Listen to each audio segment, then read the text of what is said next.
Остановился в сосновом лесу. Как-то выглядит очень по-родному местность. Недосушены были футболочки чуть-чуть. Заодно на солнышке хоть 15 минут посушиться. Вдаль везде леса уходят. Раньше, да, ехал там поля-поля. А здесь вроде уже так лесисто. В направлении Нижнего Новгорода.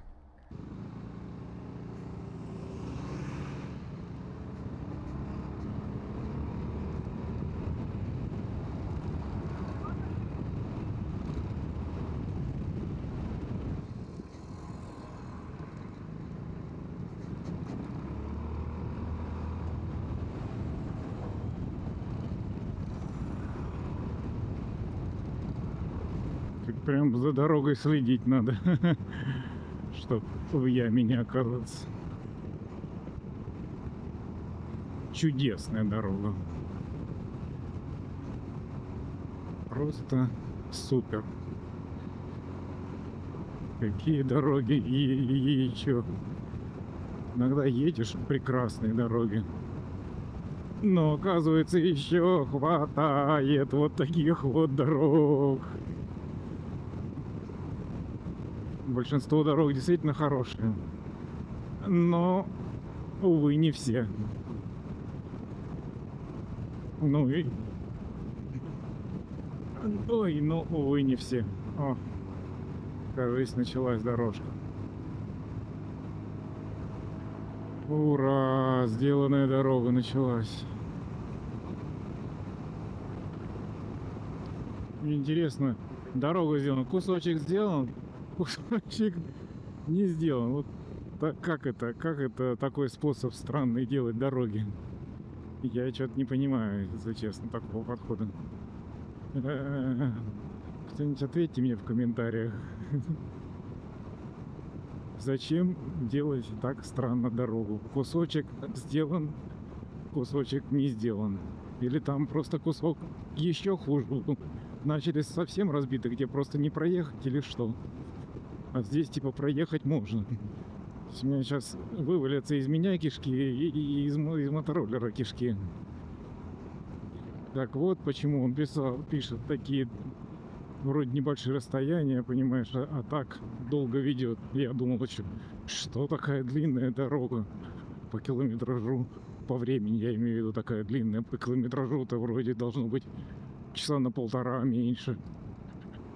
Зато можно в полной мере ощутить анекдоты, что у нас дороги это направление. Они вот здесь, в Рязанской области. Кстати, уточняю, где эти дороги. Такая прям Рязанская дорога.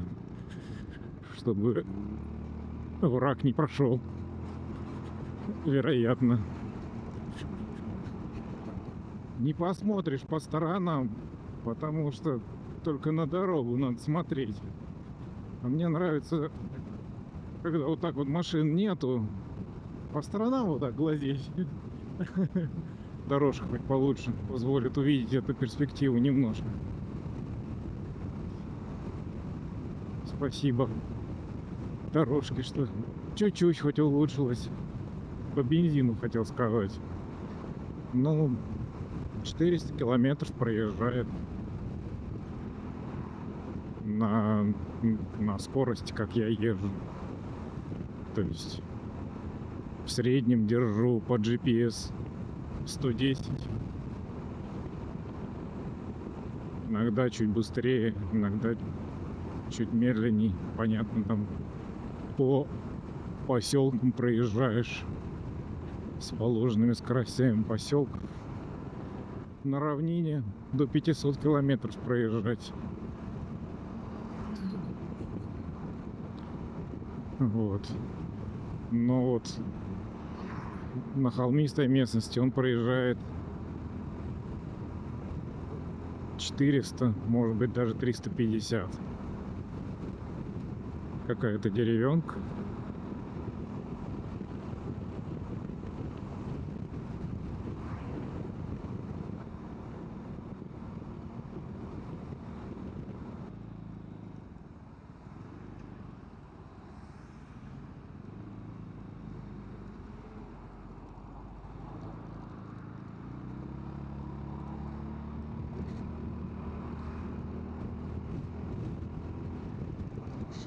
Речка, речушка в заводях.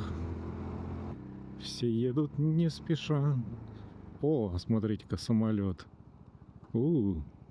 Самолет. Самолет, самолет, увези меня в полет. Самолеты классные. Я вот летал пару месяцев назад, брал полет. Точнее, как брал.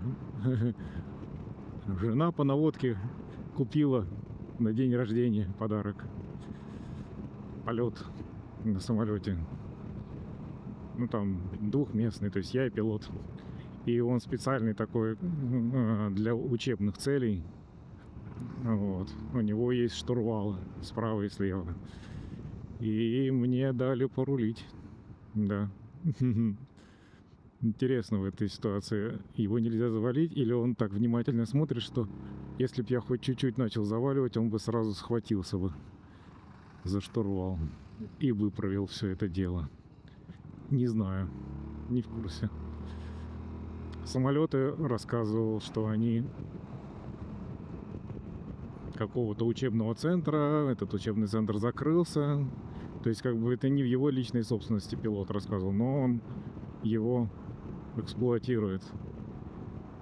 Причем как бы фактически бесплатно эксплуатирует. Ну, то есть бесплатно нет никакой аренды, просто его задача обслуживать его. Он кому-то формально, говорит, принадлежит, вообще очень хитро. Формально какой-то наследник остался, частное лицо, вот, которому это пришло, но он этими самолетами не пользуется. И, говорит, тем пилотам, которые там были, они вот частными такими извозами занимаются. Главное содержать самолеты в порядке, техническое обслуживание, все такое. Вот. За сам самолет ничего не платят. Не понял, правда, за ангар платят или нет. Я проезжаю Сасово, и тут, честно говоря, больно оно Сасово неожиданно роскошное посреди всего этого рязанского. У них набережная деревянная сделана, ну, в общем, вообще все сделано. Огромная школа и так далее. Я думаю, что многие ценят сасовцы свой город уже, наверное. Я даже не знаю. Сасово город или поселок городского типа уже не выглядит. Наверное, это все-таки уже город считается. Просто въезжая, сначала казалось, что это просто деревня, но потом она как-то такая. Сейчас будет у нас достопримечательность дом купца Постникова. Вот она. Так, к ней даже и не подобраться. Тут смотрите, какая течет. Тоже место интересное. Сейчас мы вот здесь где-нибудь попытаемся остановиться. Прямо над ручьем. Схожу, загляну. Что-то исторические развалины какие-то. Огорожено тут все. Народ туда лазит, конечно, я не полезу. Посмотрю отсюда. Так вот.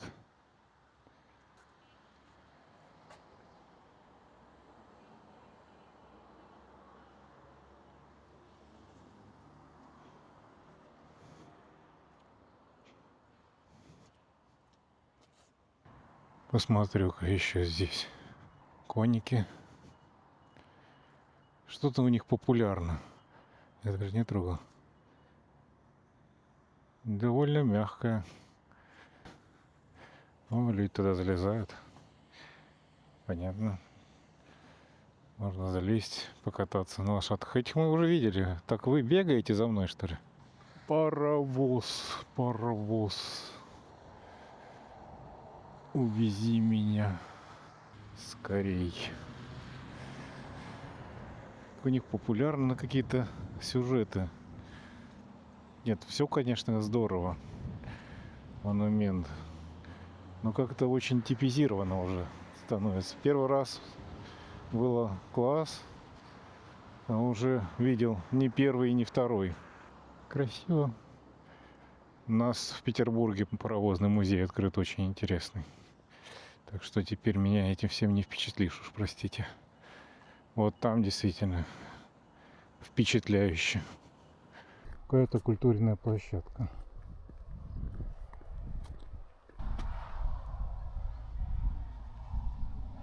Красиво. Еще одна красивая излучина. Такой изгиб.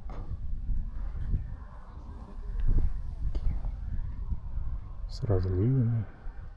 Я буду долго гнать мотоциклет в глухих лесах, полях.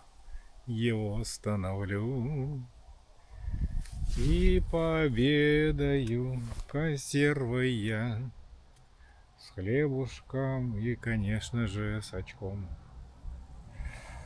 Все, я устал, спина болит.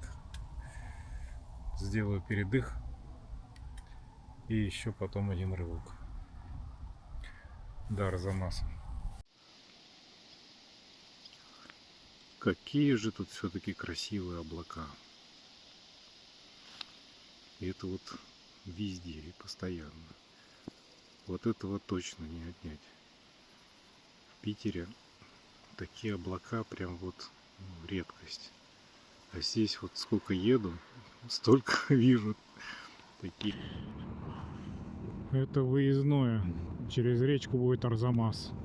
Там мы сегодня и переночуем.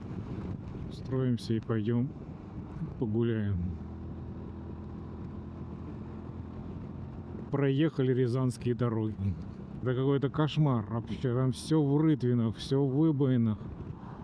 Дороги просто убитые. Я не знаю, им 100 лет что ли. Я не знаю. Это какой-то полный трэш и ужас. Я в стойке ехал уже даже.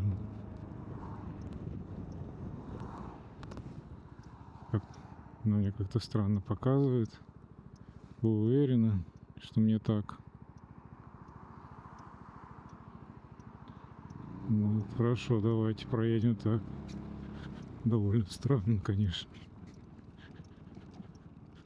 Неужели нельзя было проехать как-то по-другому? Ну ладно. Так вот, я вот почти по таким дорогам ехал, но только это была не проселочно-деревенская, а просто ой-ой-ой, дорога. Просто дорога. И была она не... Слушай, мотоциклисты появились. Пусть даже какие-то такие пока мопедисты. Но я их вижу, а то ж вообще не было. Почему она меня повела такими странными путями? Вот это какой красивый вид. Какой красочный. Смотри, мопедисты здесь гоняют.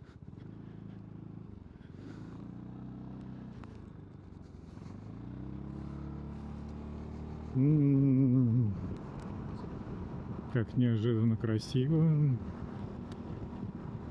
А для меня звучало Арзамас всегда как что-то, какой-то такой промышленный чисто городок. А тут сколько красивейших строений. Ну, в Арзамасе популярны мопеды. Я прямо еду один, второй, третий, четвертый. Это даже что-то новенькое и интересненькое.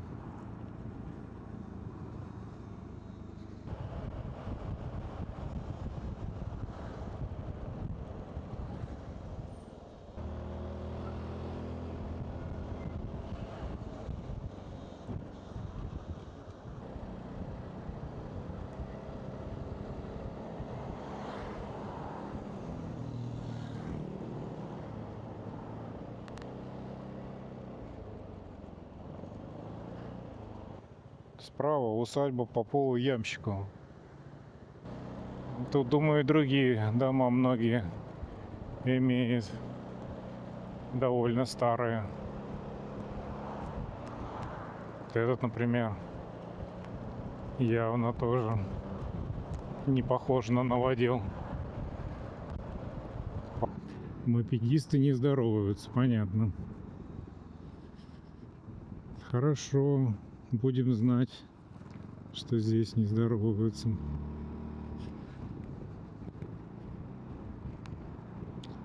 Здесь мопедный рай, но не мотоциклетный.